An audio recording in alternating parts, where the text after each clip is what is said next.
প্রাণেশা আর Meha সব class করেনি। Last ক্লাসটা না করে চলে এসেছে।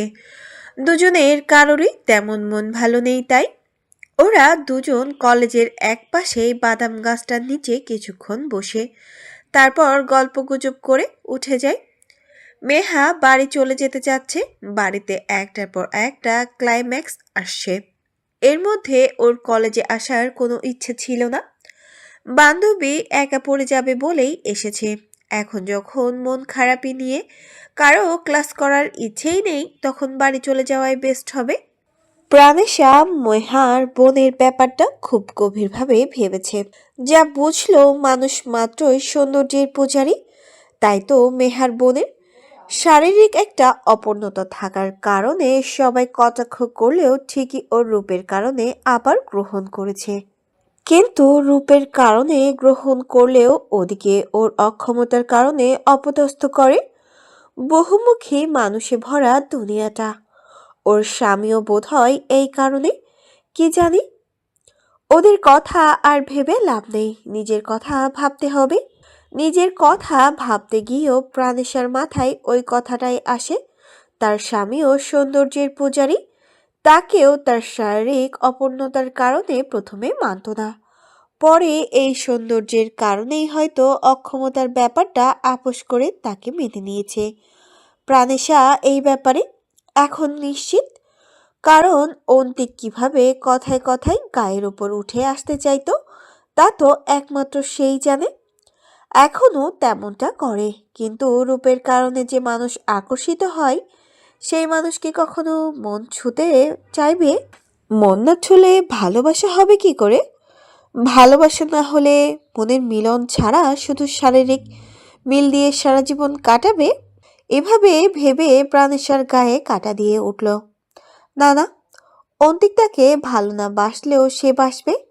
তারপর সংসার করতে করতে একদিন নিশ্চয়ই অন্তিকের মনেও ভালোবাসা জন্মাবে তার জন্য। দুজনের কলেজের এক পাশে একটা আইসক্রিম ভ্যান থেকে আইসক্রিম নেয়। আইসক্রিম মুখে দিয়ে প্রাণেশা ফোন বের করে মাকে মেসেজ দিয়ে গাড়ি পাঠাতে বলবে। কিন্তু হঠাৎ দূর থেকে কেউ প্রাণেশা বলে ডেকে উঠল। মেহা প্রাণেশা দুজনেই তাকায়, কে ডেকেছে খুঁজে বের করবে। তার আগেই ওই ব্যক্তি নিজের সামনে আসে। প্রাণেশা প্রথমে চিনতে পারেনি লোকটাকে, পরে মস্তিষ্কে একটু চাপ প্রয়োগ করতেই মনে পড়ে এটা শুভ স্যার, আরশিয়াপুর কলেজের সেই শুভ স্যার যার সাথে তার বিয়ে ঠিক করতে এসেছিল। কিন্তু আরশিয়াপুর সাথে ঠিক হয়ে যায়, আর সেই বিয়ে মেনে নিতে না পেরে নাহিদ ভাইয়ার সাথে পালিয়ে গিয়েছিল। প্রাণেশা শুভ স্যারকে হঠাৎ এতদিন পর এখানে দেখে অবাক হয়। তার চেয়েও বেশি অবাক হয় স্যারটা মাঝ রাস্তায় ওকে এভাবে ডাকছে দেখে। প্রাণেশার কথা এখনো মনে আছে এই স্যারের। আবার ডাকলো, কি কারণ হতে পারে? কেমন আছো তুমি এখানে? আমি খুব অবাক হয়েছিলাম তোমাকে এখানে দেখে। প্রাণেশা নিজের হতভম্ব ভাব কাটিয়ে ওঠে, তবে দ্বিধা কাটাতে পারে না। একটু ইতস্তত করে তাকে তাকাই, তারপর সালাম বোঝাই। শুভ স্যার বুঝতে পেরে সামান্য হাসে। অনেকদিন পর তোমার দেখা পেলাম। কোথায় হারিয়ে গিয়েছিলে? শুনলাম তোমার নাকি বিয়ে হয়ে গিয়েছে। তুমি তো আমাদের ইউনিভার্সিটির পাশের ওই কলেজে পড়তে, তাই না? ওখানেও এখন পড়ো না, এই কলেজে ট্রান্সফার হয়েছো? এত এত প্রশ্নের বিপরীতে প্রাণেশা কি উত্তর দেবে খুঁজে পায় না। কেমন বোকা বোকা লাগছে নিজেকে। শুভ স্যার ওর ব্যাপারটা বুঝতে পেরেই বলে, কোথাও বসে কথা বলি প্লিজ। আসলে অনেক কিছু জানার আছে। আরসি তো বিয়ে করবে না বলে পালিয়ে গেল। এখন কোথায় মেয়েটা? আহ, আচ্ছা, একটু বসে কথা বলি। ওকে, তোমাকে অনেক দিন ধরে খুঁজছি। না করো না প্লিজ। প্রাণেশা বুঝতে পারে স্যারটার তাদের দুই বোনকে নিয়ে অনেক প্রশ্ন আছে। এই স্যারের দোষ ছিল প্রাণেশাকে পছন্দ করে বাড়িতে প্রস্তাব দেওয়া, আর কিছু না। বাকিটা বিনা কারণে ভুগেছে। এঙ্গেজমেন্ট হয়ে যাওয়ার পর স্যারটার হবু বউ পালিয়ে গেল। নিশ্চয়ই পরিবারের অনেক অসম্মান হয়েছে। তবু সে কোথাও বসে কথা বলতে বলাই একটু ইতস্তত করে মেহা এতক্ষণ আবুলের মতো শুনছিল ওদের কথা। প্রাণেশাকে গুতা দিয়ে ব্যাপার জানতে চাইলে সে কোনোভাবে বোঝায় এটা শুভ স্যার। যেহেতু মেহা প্রাণেশ্বর সম্পর্কে সব জানে, তাই চিনতে অসুবিধা হয়নি। এর মধ্যে বাড়ি থেকে ফোন আসলে তাকে না চাইতেও চলে যেতে হয়। মেহা চলে যাওয়ার পর প্রাণেশা একটু অসহায় বোধ করলেও শুভ স্যারকে না করে না। ওনার মনেও অনেক রকম প্রশ্ন থাকতে পারে, সেসব তার দূর করা উচিত। তার বোনের কারণেই তো লোকটার আর পরিবারের সম্মানহানি হলো, এইটুকু তার দায়িত্বের মধ্যে পড়ে। তারা পাশের একটা ক্যাফেতে ঢোকে। কফি অর্ডার করে বসলেই শুভ স্যারই আগে জানতে চান। তো প্রনেশা শ্বশুরবাড়ি থেকে এসেছো বোধহয় কলেজে? প্রাণেশা মাথা নাড়িয়ে সম্মতি জানায়। হুম। তো বিয়েটা কিভাবে হলো হঠাৎ জানতে পারি? আরুষি পালিয়ে যাওয়ার পর তোমার খোঁজ নিয়ে দেখছিলাম, তখন তোমায় বিয়ে হয়নি, মামা বাড়িতেই ছিলে। হঠাৎ আরেকদিন খবর নিতেই শুনলাম তুমি তোমার শ্বশুর বাড়ি। কিন্তু এরপর বিয়ে কখন হলো, কিভাবে হলো বুঝতে পারছি না। তারা আর শীর্ষক কাটিয়ে উঠলে আবার প্রাণেশার জন্য প্রস্তাব পাঠাতে যে বারবার খোঁজ নিত সেই কথা উল্লেখ না করেই জানতে চাই শুভ। কারণ এখন আর প্রাণেশার প্রতি আলাদা কোনো অনুভূতি নেই। এদিকে একটা কাজে আসার আগে বাড়িতে যে মেয়েটা শাড়ি পরে সারা বাড়ি ঘুরঘুর করছিল নিজের মতো, শুভ সব জিনিসপত্র গুছিয়ে দিচ্ছিল, তাকেই ভালো লাগে এখন। তার মা কোথা থেকে ছোট্ট একটা মেয়েকে ধরে এনে তার সাথে বিয়ে দিয়েছে 2 মাস হবে। মেয়েটারও বিয়েতে আপত্তি ছিল, সৎ মায়ের ওপর কথা বলতে পারেনি। সব ঠিকঠাকই ছিল শুরুতে, কিন্তু শুভ আগে অন্য একটা মেয়েকে বিয়ে করতে চেয়েছিল জানার পর থেকে কেমন নীরব নীরব থাকে মেয়েটা। ওর সাথে তেমন কথা বলে না, সে কথা না বলুক, কিন্তু শুভর এখন ওকেই ভালো লাগে। তার মনে মেয়েটার প্রতি ভালো লাগা আসতে বেশি সময় নেয়নি। নরম মনের একটা বউ সারাদিন তার সামনে থাকে, ভালো লাগা না সে পারে। আর এখন তো ভালোবাসেও। সেদিন যখন শুভর আগে অন্য কোথাও বিয়ে ঠিক হয়েছিল জানতে পারে, সারা রাত বালিশ ভিজিয়েছে কেঁদে কেঁদে, তখন শুভ জেগেছিল, সব বুঝেছে। ওর কান্না দেখে কি যেন ভালো লেগেছে। সেই রাতে নিজেকে সামলাতে পারেনি শুভ, পাগল হয়ে গিয়েছিল। তাই তো কাঁদতে থাকা মেয়েটাকে কোনো কথাবার্তা ছাড়া ভালোবাসার যন্ত্রণা দিয়ে আরো কাঁদায় সারা রাতটা। বেপরোয়া হয়ে সে রাতে ওকে ভালোবাসলেও ওর মনে ক্ষত সারাতে পারেনি, বরং আরো বেড়েছে। শুভ প্রতিদিন একটু একটু ক্ষত সারানোর চেষ্টা করে, কিন্তু মেয়েটা টলছেই না। তারপরও আবার সেদিন জানতে পারলো বাচ্চা মেয়েটার পেটে নাকি তার বাচ্চা। শুভ তখন কাঁদবে নাকি হাসবে বুঝতে পারছিল না। সেসব ভাবনা বাদ দিয়ে সে প্রাণেশার দিকে তাকায়। প্রাণেশা ততক্ষণে মোবাইলে টাইপ করে নিয়েছে নিজের কথাগুলো, কারণ সে ইশারায় বললে শুভ স্যার কিছু বুঝতে পারবে না নিশ্চিত। তাই মোবাইলে টাইপ করে ওর টাইপ করা হলে মোবাইলটা শুভর দিকে এগিয়ে দেয়। প্রথমত আমি দুঃখিত আপনার কাছে। আমার বোনের কারণে আপনার আর আপনার পরিবারের অসম্মান হলো। এসব সুন্দরভাবে সমাধান করা যেত। কিন্তু আমার বোন হয়তো সেদিন হঠগাড়িতাই কি করবে বুঝে উঠতে পারেনি। তাই ভুল সিদ্ধান্ত নিয়েছে। ওর হয়ে আমি আপনার কাছে ক্ষমা চেয়ে নিচ্ছি। ও এখন নিজের শ্বশুরবাড়িতে ভালো আছে। আর আমার বিয়ে হয়েছে একেবারেই হঠাৎ। কোনো পূর্ব পরিকল্পনা ছিল না। আরশি আপু পালিয়ে যাওয়ার ১০-১৫ দিন পরেই আমার বিয়ে হয়ে যায়। অপরিকল্পিত আর হঠাৎ বিয়ে হলেও আমি এখন ভালো আছি। আমাকে আমার আগের কলেজ থেকে ট্রান্সফার করে এখানে নিয়ে আসা হয়েছে অনেক আগেই। আমার শ্বশুরবাড়ি থেকে ওই কলেজ দূরে হয় বলে। আপনি এত কিছুর পরেও আমার চিন্তা করেছেন, আমার বোনের চিন্তা করেছেন। এজন্যে কৃতজ্ঞ অনেক আপনার কাছে। শুভ পুরো লেখাটা পড়ে সে আসলে শুরুতে প্রাণেশাকে নিয়ে চিন্তিত থাকলেও পরে বউ পেয়ে ভুলে গিয়েছিল। আজকে এদিকে একটা কাজে এসে হঠাৎ ওকে চোখে পড়ায় কৌতূহল থেকে কথা বলছে মাত্র। তবে এত কিছু জানিয়ে সে সৌজন্যমূলক একটা হাসে। তারপর ওকে কফি শেষ করতে বলে, তারপর উঠবে দুজনে। ইরফান এদিকে কোথায় যাচ্ছিল, মাঝপথে কিছু খাবার নিতে নামে। প্রাণেশা যে রেস্টুরেন্টে বসেছে সে ওটাতেই এখন। ফ্রেঞ্চ ফ্রাইজ, সমোচা আর সফট ড্রিঙ্কস পার্সেল করে নিয়ে ক্যাশ কাউন্টারে বিল পে করেছে। হাতের ফোনটাতে অন্তিক ভিডিও কলে আছে, ওর কথা বলছে। ক্যাশিয়ারের কার্ড স্ক্যান করা হলে সেটা ফেরত দেয়। ইরফান যে হাতে ফোন ছিল ওই হাতে দুটো আঙুল ফাঁকে কার্ডটা নেয়। হাত নড়ানোতে ফোনটা একটু কাত হয়, আর সেখান থেকে ফোনের ওপাশে থাকা অন্তিক প্রাণেশাকে দেখতে পায়। যদিও শিওর না, ইরফানকে বলে, ইরফান, ওখানে প্রণয়কে দেখলাম মনে হলো আমার। একটু দেখতো তোর পেছনে। প্রণয় ওখানে কি করছে? ওর তো কলেজে ক্লাস চলার কথা। অন্তিকের কথা শুনে ইরফান পেছনে তাকালে প্রাণেশাকে দেখতে পায়। সে ওকে দেখে এগিয়ে যায়। হেই বিউটিফুল, তুমি এখানে? তোমার তো ক্লাস চলার কথা এতক্ষণে। ক্লাস ফাঁকি দেওয়া হচ্ছে নাকি? প্রাণেশা ইরফানকে দেখে চমকায়। শুভ দেখে সামনের লোকটাকে ছেলেটা প্রাণেশার পরিচিত বুঝতে পারে। ভাইয়া আপনি এইখানে? ইরফান ওর ভাষা তেমন না বুঝলেও এই সহজ প্রশ্নটা বুঝতে পারে। হুম, এদিক দিয়ে যাচ্ছিলাম। ক্ষুধার তাড়নায় কিছু খাবার নিতে এসেছিলাম। বুঝছো তো, বউ ছাড়া থাকি। বাড়িতে রান্না বান্না একদিন হয়তো 7 দিন হয় না। তুমি তো ভাইটার জন্য একটা বউও খুঁজে দিচ্ছ না। প্রাণেশা ইরফানের স্বভাব সম্পর্কে পরিচিত, তাই হাসে ওর কথা শুনে। বাই দা ওয়ে, উনি কে? উনি আমার আপুর স্যার হন। অনেকদিন পর দেখা হয়, একটু কথা বলছিলাম।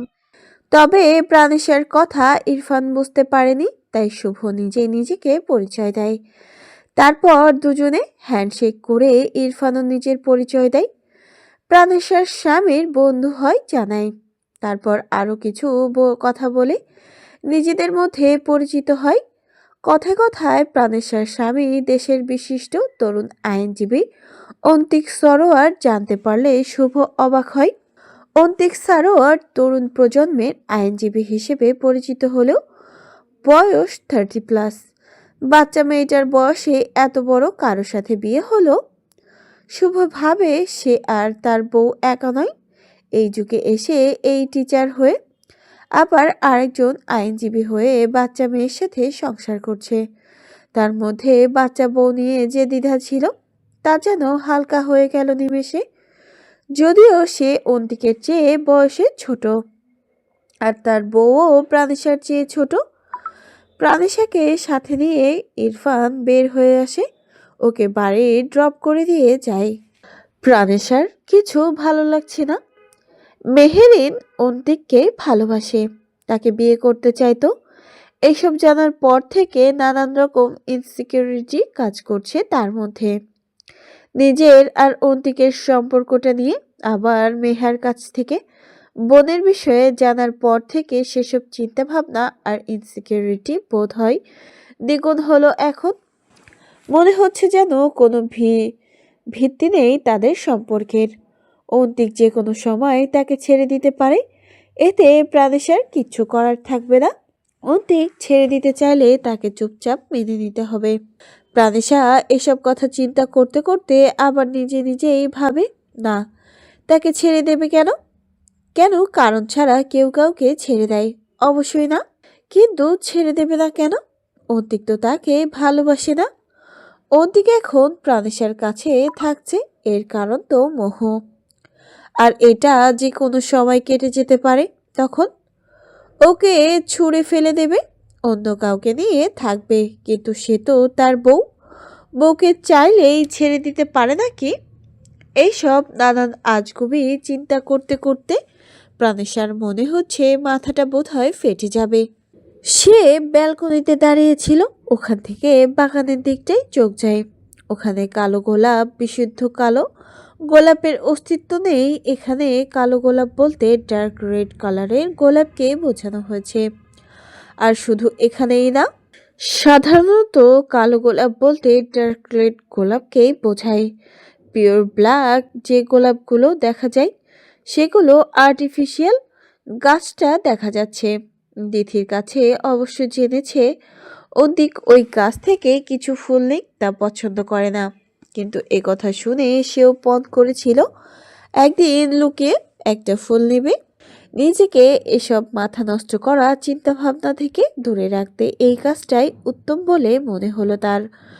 সময় নষ্ট না করে সে চলে যায় বাগানে কালো গোলাপ গাছের নিচে। প্রাণেশা কয়েক মুহূর্ত দাঁড়িয়ে সবচেয়ে নিচে যে ডালে গোলাপ দেখা যাচ্ছে সেখান থেকে একটা নিতে হাত বাড়ায়। ওই মুহূর্তে অন্তিক গাড়ি নিয়ে গেটের ভেতরে প্রবেশ করে। আজ কোর্টে কেসের কারণে তার মেজাজ ভীষণ খারাপ ছিল। এর মাঝে ইরফান কল দেয় ওর ফোনে। প্রাণেশাকে দেখেছে একটা ছেলের সাথে ক্যাফেতে বসে কফি খাচ্ছে। বিক্ষিপ্ত মেজাজ আরো বিগড়ানোর জন্য এটাই যথেষ্ট ছিল। তবে অন্তিক বরাবরই ঠান্ডা মাথার মানুষ, হুটহাট রেগে গেলেও তা যখন তখন প্রকাশ করার অভ্যাস নেই। একবার যখন রাগ ছাড়বে তখনই সামনের জনের হাল বেহাল করে সে। কিন্তু আজকে প্রাণেশাকে একটা ছেলের সাথে ক্যাফেতে দেখেও নিজেকে যথেষ্ট ঠান্ডা রেখেছিল। এরপর নিলয়কে নিয়ে কেসের সন্দেহভাজন এক লোকের সাথে দেখা করতে যাই।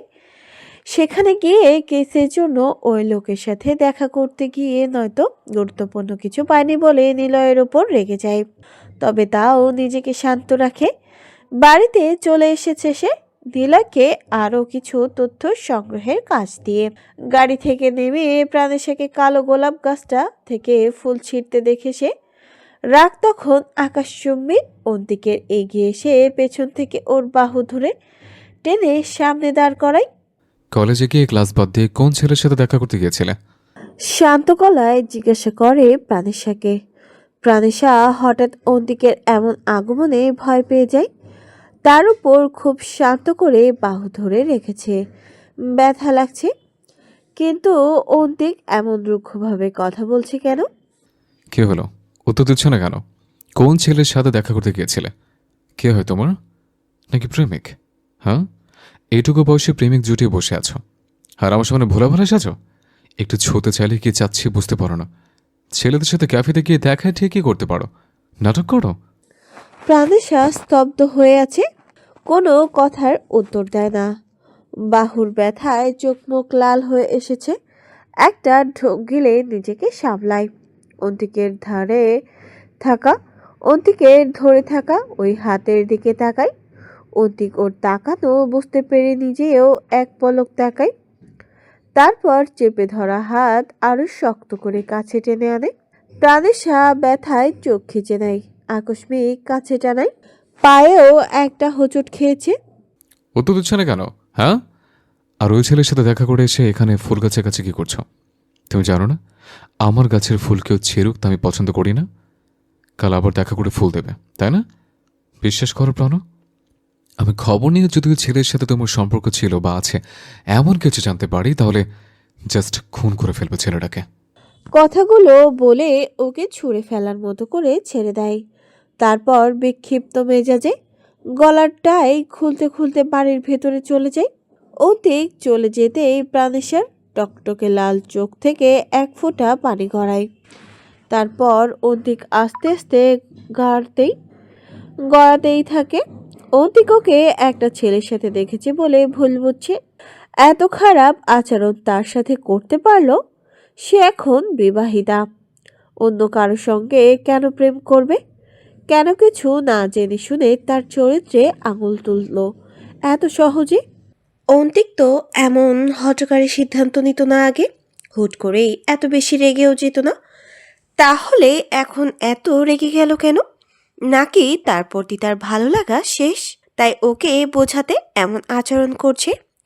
প্রাণেশা স্তব্ধ হয়ে এখনো অন্তিকের আচরণগুলো ভাবছে।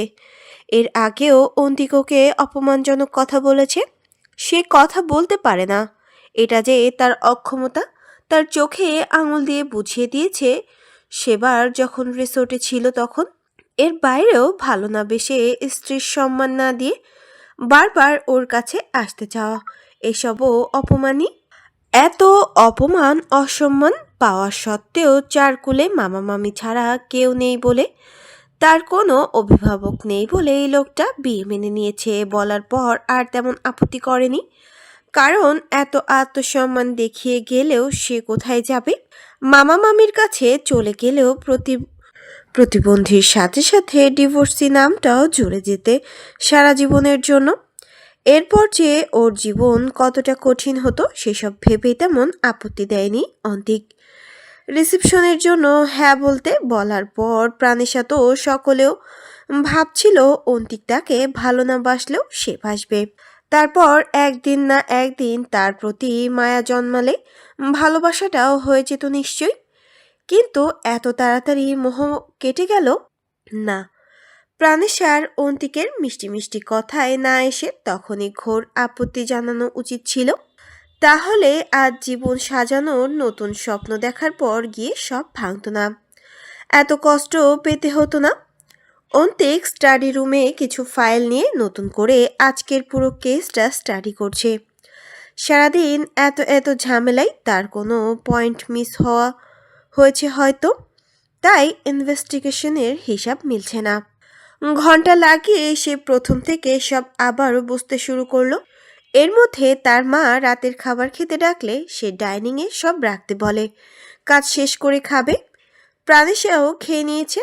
সে রান্নাবান্না শেষ করে সবাই যখন যার যার রুমে তখনই গিয়ে খেয়ে নিয়েছে, যাতে কারোর সামনে পড়তে না হয়। খাওয়ার ইচ্ছে ছিল না, কিন্তু মা না খেয়ে ঘুমাতে দেবে না, তাই আগে আগে খেয়ে শুয়ে পড়েছে। এরপর কি করবে সেই সিদ্ধান্ত প্রাণেশা নিয়ে নিয়েছে। মামা বাড়ি চলে যাবে কাল। আজকে অন্তিকের ভেতর বাহির সবটা বুঝে যাওয়ার পর তার সাথে প্রতি মুহূর্তে ছেড়ে দেওয়ার আশঙ্কা নিয়ে সংসার করার মানে হয় না। এত অনিশ্চয়তার সুখী জীবন তার চাই না। এর চেয়ে মামা বাড়িতে পড়ে থাকলে অনেক ভালো হবে। তাদের এখন প্রাণেশাকে নিয়ে বিরূপ কোনো প্রভাব নেই, তাই একেবারে ফেলে নিশ্চিন্তেও দেবে না। অন্তিক নিজের সব কাজ শেষ করে নিলয়কে ফোন দিয়ে একটু বকাঝকা করে। সে না হয় টেনশনে কিছু একটা মিস করলো, কিন্তু নিলয়ও এতটা ইরেসপন্সিবল কি করে হয়? ছোট্ট একটা পয়েন্ট মিস করার কারণে আজকে নির্দোষ একজনকে গিয়ে জিজ্ঞাসাবাদ করে এসেছে 3 ঘন্টার জার্নি করে। তবে একটা ব্যাপার সমাধান হলেও আর একটা নতুন নতুন প্যাচ সামনে এসেছে মনে হচ্ছে তার। নিলয়কে সব বুঝিয়ে সেগুলো নিয়ে স্টাডি করতে বলে, তারপর সব তথ্য মেইল করে পাঠিয়ে তারপর যেন আজকে ঘুমায় সে হুঁশিয়ারি দেয়। অবশ্য এসবের দরকার ছিল না। নিলয় কাজের প্রতি খুব ডেডিকেটেড একজন মানুষ। হয়তো কোনো কারণে আজকে একটা ভুল হয়েছে। অন্তিক নিজেও আরও কিছুক্ষণ সব ঘাটাঘাটি করে, তারপর ঘুমাতে চলে আসে। প্রাণেশা শুয়ে আছে কাত হয়ে, কামিজ আর স্কার্ট পরে শুয়ে আছে সে। কাত হয়ে শুয়ে থাকায় পেছন থেকে ওর লতানো নারী দেহ ভীষণ আকর্ষণীয় লাগছে। অন্তিক নিজের দৃষ্টি সরায় না, বরং আরও গাঢ় করে। আজকে না জেনে মেয়েটার উপর এত রাগ ঝাড়া একেবারেই উচিত হয়নি। কেস নিয়ে ঝামেলা, কোর্টে বাগবিতণ্ডা, ওকে ক্যাফেতে, ক্লাস টাইমে অন্য একটা ছেলের সাথে দেখা, সব মিলিয়ে আজকে নিজেকে একেবারে সামলাতে পারেনি। সব রাগ তখন মেয়েটার উপরেই ঝেড়ে দিয়েছে। নিশ্চয়ই অনেক কষ্ট পেয়েছে। কেঁদে কুটে হয়তো এভাবেই ঘুমিয়ে পড়েছে। না হয় সাদা সিধে কুর্তি আর পাজামা পরেই তো ঘুমায়। আজ স্কার্ট আর কামিজ পরে শুয়ে পড়েছে। স্কার্টটা নড়াচড়ায় হাঁটু অবধি উঠে গিয়েছে, ফর্সা পা দৃশ্যমান। কামিজের ওপর দিয়ে ভেতরের ইনারের ছাপ দেখা যাচ্ছে। অন্তিকের প্রাণেশাকে এভাবে দেখে হঠাৎই কেমন সারা শরীর গরম গরম লাগছে। সে ওকে দেখতে দেখতে নীরবে হাতের ঘড়িটা খুলে রেখে দেয়, গায়ের শার্টটাও খুলে ফেলে। তারপর বিছানায় গিয়ে প্রাণেশার একদম কাছে গিয়ে কানের নিচে ঠোঁট ছোঁয়ায়। এক হাত কামিজের ফাঁকে গিয়ে ও ধরে রাখে, অন্য হাতে প্রাণেশার মাথায় হাত বোলায়। ঘুমিয়ে পড়েছ? প্রাণেশা নিজের ভাবনায় মগ্ন ছিল। অন্তিক কখন রুমে এসেছে বুঝতে পারেনি। কাল কখন কিভাবে মামাবাড়ি যাবে, ওদের কি বলবে সেসব ভাবছিল। নিজের একদম কাছে অন্তিকের আওয়াজ শুনে তার দিকে তাকায়। অন্তিক ওর চেহারাটা দেখে, খুব কেঁদেছে মেয়েটা। কাঁদতে কাঁদতে চোখ মুখ লাল করে ফেলেছে। আজকের জন্য সরি, ওভাবে বলা উচিত হয়নি। মন খারাপ করে থেকো না, আর কখনো এমন হবে না, প্রমিস। প্রাণেশা কোনো উত্তর দেয় না, মুখ ফিরিয়ে স্বাভাবিকভাবেই রাখে বালিশে। কি হলো, কিছু বলো। আমি খুব দুঃখিত প্রাণ। প্রাণেশা ওভাবেই মাথা নাড়িয়ে ঠিক আছে বোঝাই। অন্তিক ওর চেহারাটা ফিরিয়ে এক হাতের আজলায় রাখে, সারা মুখে চোখ বুলিয়ে ধিমি স্বরেই বলে, ক্ষমা করে দিয়েছ? প্রাণিশা না চাওয়া সত্ত্বেও মাথা নাড়িয়ে হ্যাঁ বোঝাই। অন্তিক প্রাণিশার নিচের ঠোঁটে বৃদ্ধাঙ্গুলি দিয়ে স্লাইড করতে করতেই বলে। সত্যি? প্রাণিশা অন্যদিকে তাকিয়ে মাথা নাড়ায়। আজকে তাহলে তোমাকে একটু আদর করি। প্রাণিশা চমকে তাকায়। আজকে তোমাকে কাছে পেতে ইচ্ছে করছে। আস্তে আস্তে আদর করব। ট্রাস্ট মি, একটুও কষ্ট দেব না। প্রাণিশা অন্তিকের লাল হয়ে ওঠা চোখের দিকে তাকিয়ে ভয় পেয়ে যায়। নেশা করে আসলো নাকি? ততক্ষণে অন্তিক ওর কামিজে হাত দিয়েছে। ফিতা ছাড়িয়ে ওটা খুলে ফেলার চেষ্টায় প্রাণিশা বুঝতে পেরে মাথা নাড়ায়। অন্তিককে এসব না করতে বোঝায়। বলছি তো কষ্ট দেব না। আটকাবে না প্লিজ। আজকে তোমাকে না বলে আমি মরিয়ে যাব। প্রাণিশার চোখ ছলছল করছে। অন্তিক হঠাৎ এইসব চাচ্ছে কেন তা বুঝতে পারছে না। সে অন্তিকের থেকে চিরতরে দূরে চলে যাওয়ার কথা ভাবছে, আর এই লোক ওকে চলে যাওয়ার সব রাস্তা বন্ধ করে দেওয়ার চেষ্টায় আছে। আবার আবদার করছে সে যেন না আটকায়। অন্তিক প্রাণিশার কামিজ খুলে ফেলেছে, ওর শরীরে ডুবতে শুরু করেছে। প্রাণিশা নিজের বুক থেকে তার মাথা সরিয়ে থেমে যেতে বোঝায়, কিন্তু অন্তিক ওর ইশারায় তোয়াক্কা করে না। প্রাণিশার শরীরের স্পর্শকাতর অঙ্গে নিজের ছোঁয়া জানান দেয়। প্রাণিশা ডুকরে কেঁদে ওঠে। অন্তিক ওর ঠোঁটে নিজের আধিপত্য দেখিয়ে কান্না আটকাতে বেশি সময় নেয় না। প্রাণিশার নিজের গালে গলা কাটা মুরগির মতো মনে হচ্ছে নিজেকে। পা দিয়ে ধরফর করছে। নিজেকে অন্তিকের থেকে দূরে রাখতে চাইলে অন্তিক ওর দুপা নিজের পায়ের মধ্যে আটকে নেয়। অন্তিক আজ ভীষণ বেপরোয়া আচরণ করছে প্রাণিশার সাথে। তখন কালো গোলাপ গাছটার নিচেও এমন বেপরোয়া আচরণ করেছিল। এখন রাতের অন্ধকারে বিছানাতেও একই। প্রাণিশার মনে হচ্ছে এটাই অন্তিকের আসল রূপ। এতদিন নিজেকে যে শান্ত ঠান্ডা মস্তিষ্কের আর বোঝদার হিসেবে দেখাতো, সেসব মিথ্যা। অন্তিক মূলত একজন বেপরোয়া, নিয়ন্ত্রণহীন আর উগ্র মানুষ। প্রাণিশার শরীরে যেভাবে নিজেকে জাহির করছে, অন্তত তাতে তো প্রাণিশার এমনটাই মনে হচ্ছে। অথচ একটু আগে বলেছিল একটুও কষ্ট দেবে না। প্রাণিশা হঠাৎ ব্যথায় কিছুটা শব্দ করে কেঁদে ওঠে। অন্তিক ওকে কাঁদতে দেখে এও থামে না। একটু আদুরে স্পর্শ দিয়ে আবারও বেপরোয়া হয়ে ওঠে। অন্তিকের প্রাণিশার সাথে করা আচরণে আফসোস হয়েছিল, কিন্তু বিছানায় লাস্যময়ী কোনো নারীকে এভাবে দেখলে যে কারো মাথা ঠিক থাকবে না। সেখানে মেয়েটা তো তার বউ। তার উপর পুরুষ মানুষের কাজের ঝামেলা, বাইরের দুনিয়ার নানান ঝামেলা সব চলমান থাকলেও যে জিনিসটা এসবের মাঝেও একটু স্বস্তি দেয় তা হলো শারীরিক তৃপ্তি। অন্তিকও তাদের থেকে ব্যতিক্রম নয়। কোর্টে বাগবিতণ্ডা, ওই কেস নিয়ে সারাদিনের খাটুনি, প্রাণিশাকে এসবের মাঝে অন্য কারোর সাথে দেখা, সব মিলিয়ে সে ভীষণ আপসেট ছিল। তার মনে হচ্ছিল আজকে কোনোভাবে প্রাণিশাকে কাছে পেলেই মাথা ঠান্ডা হবে। না, ব্যাপারটা এমন না বোধহয়, একটু উল্টো। এত কিছুর মাঝে প্রাণিশাকে যে কাছে পেতে মন চাচ্ছিল, সেটা যদি না হয় তাহলে সব কিছু আরও বিগড়ে যাবে মনে হচ্ছিল তার কাছে। তাই তো প্রাণিশার অসম্মতি সত্ত্বেও কোনো কিছুর তোয়াক্কা না করে নিজের চাওয়া পূরণ করেছে সে।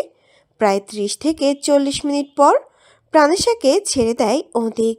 বিছানায় গা এলিয়ে চাদরটা টেনে প্রাণিশাকে বুকে টেনে নেয়।